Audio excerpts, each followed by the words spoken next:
board. They're dedicating this game to the Lord. They're thinking of themselves as champions, and now they're 7 points up. 7 points up. Under 2 minutes.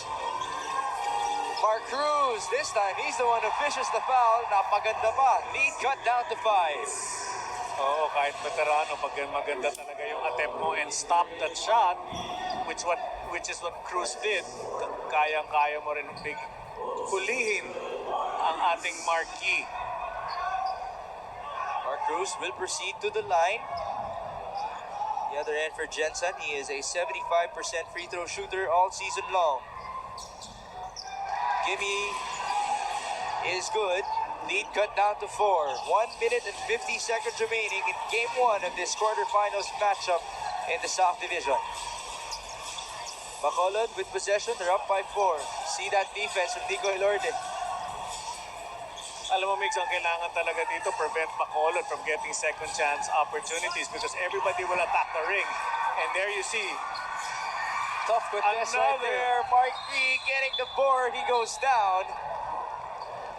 Did the referee call for a jump ball? and Bacolod has been doing that all night. But even more effective because naka-extend ang defense ng Gensan. May clear path to the basket ang mga players ng Bacolod to get offensive rebounds. And true enough, Solis and Marquis getting an opportunity for their teams to score again. They're playing with limited big men in this game, and yet they're able to preserve their bigs. Marquis, again living up to his name as the best rebounder of the MPBL. Hats off kay Coach Alex the way he was able to limit the minutes of these three effective men, Solis, Nermal, and Marquis, foul trouble na and everything. Yung time management talaga, napakalaga. Hats off to Coach Alex on that. Here's Marquis. You know that this is his time for Bacolod. On the post, 6 on the shot clock. Marquis, he's gonna fire this one up, and that's good. He has done it so many times in the MPBL. Sometimes you can already anticipate it. Oo nga eh. He sees space, he will take that three. He won't hesitate. One more miss, will just play tougher defense. Ayan, the defense should actually come all the way up because Marquis can really shoot. And when you give him space, he will finish. They always talk about it. If there was to be a Hall of Fame here in the MPBL, he should be the first guy in that list. Because tsaka yung dedication niya sa liga, napakaganda. 77-70, 1 minute and 12 seconds remaining.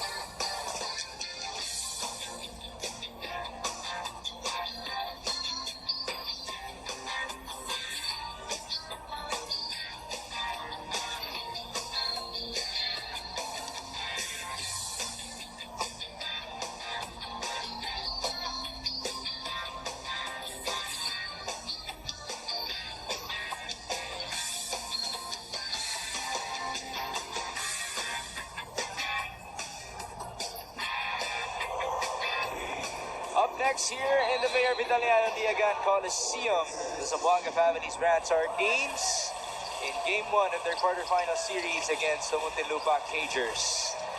Right now, it is Bacolod versus Gensan, a 7-point lead for the Bingo Plus. Miss from Mark Cruz, rebound, Aaron Heruta. Heruta is 60 seconds away from getting a birthday win against Gensan. And this could be the revenge after losing to them by 3 points in Gensan's home floor just a month ago. Well, 5-man rebounding defense by Bacolod prevented talaga Gensan from getting a second chance. Fast break opportunity. Ooh, there's a foul as well. So it's 2+1 for Chris Masaglan. Well, 12 points now for Masaglang. Never giving up. Great attitude by this Gensan team.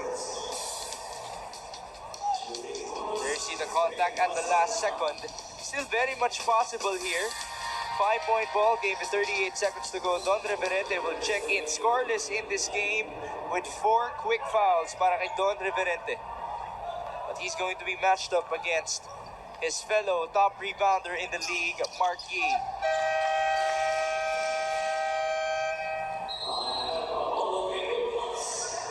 Timeout dito si Coach Alex Angeles.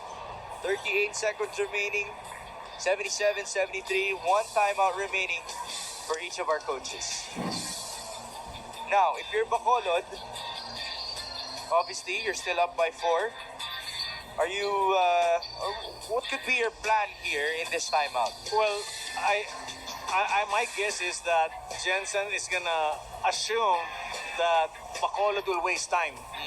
If I were Bacolod, go strong to the basket. Do not consider this the last few minutes because catch them off guard. Go strong, move that ball, go quick. And then once you get advantage to score, then you decide whether to finish the layup for a sure 2 or you want to kill more time. But you see, I would always go for the sure 2.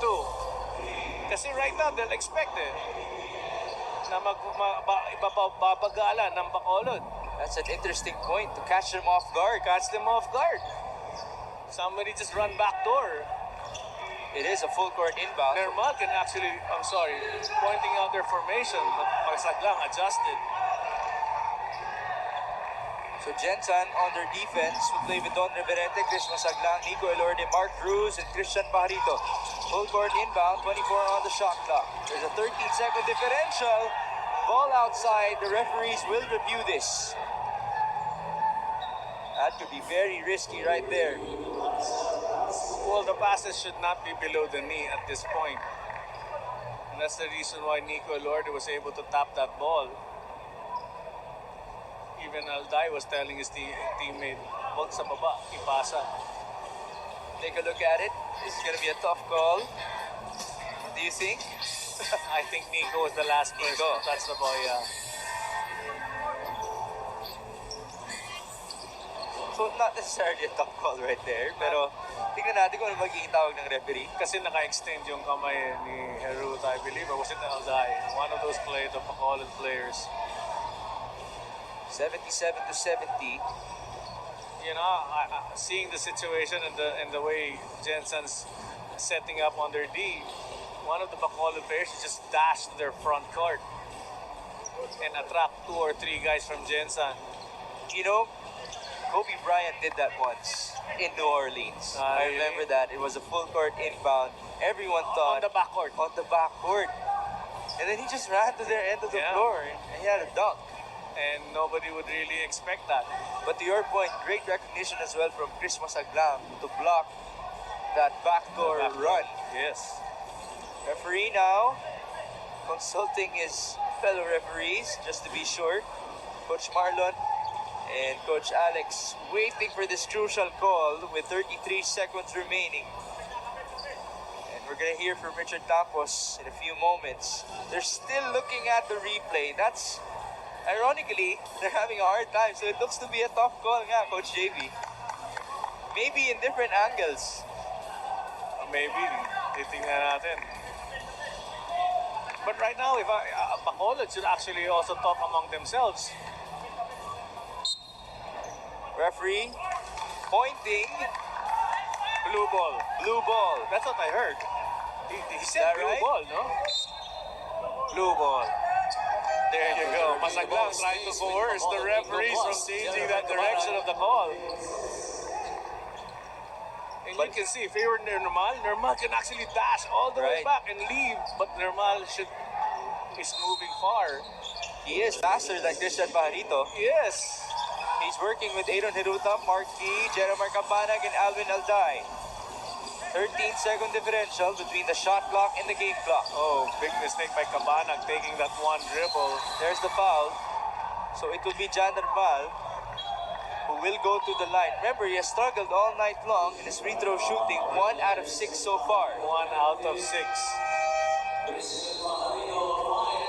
Christian Pajarito has been arguably the top performer for Gensan in this game. He will foul out. Exceptional game for Pajarito. And Jan Nermal will be tested here.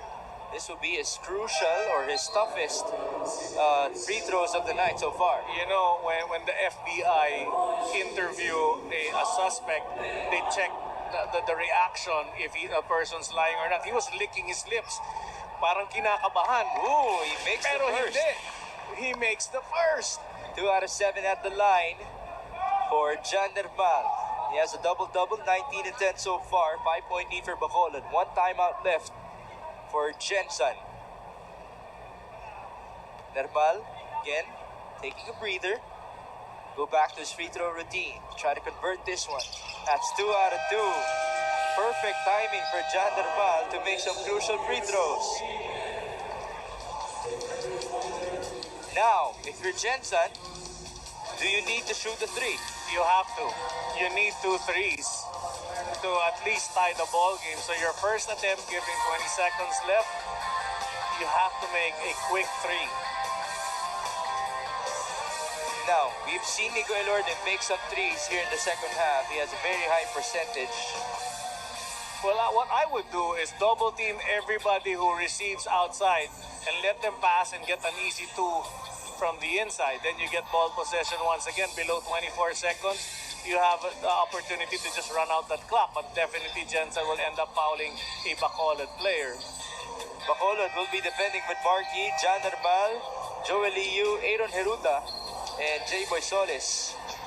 As for Gensan, it's Mark Cruz, Don Reverente, Brian Hilario, Chris Masaglan, and Nico Elorde, who's dealing with that hand injury. But hats off to him, you know, despite the injury, he came in and he was ready to play. Like he was telling us, he's just ready to play. Siguro medyo too late na kasi lumaki na lalamang ng Bacolod. 13 on the shot clock. Mark Cruz. He will fire. Leaning to the left. No good. And goes down. And Nermal will return to the line. Well, Reverente and Liu getting tangled up. With Liu just flying to the floor. Umikot kasi si Don Reverente nang nakakapit sa kanya si Joel Liu. So he was brought down. He's asking for a foul here. Mukhang referee siguro tayo, no? Kaya nga, kanina pa nangyayari yan eh. Ayan, makita natin. Well, Si Mark Cruz ang nagbigay ng foul after that collision or that takedown by Don Reverente. the next game for these 2 teams will be... It's actually not confirmed yet. Oh, that's a big... Yes. That's something big, wherever it is they'll play their next game. Because as much as we talked about home court advantage all season long, hindi pa sigurado na makakadayo tayo ng Gensan at Sarangani. So Gensan might not have home court advantage come game 2. That's gonna be big. Yes. So of course, for our MPBL fans, stay tuned sa ating mga social media pages for the latest news, especially when it comes to home court advantage. 81-73 here, 10 seconds remaining. Nico Elorde against Joey Liu. Elorde with a drive. That's good, but just not enough time here.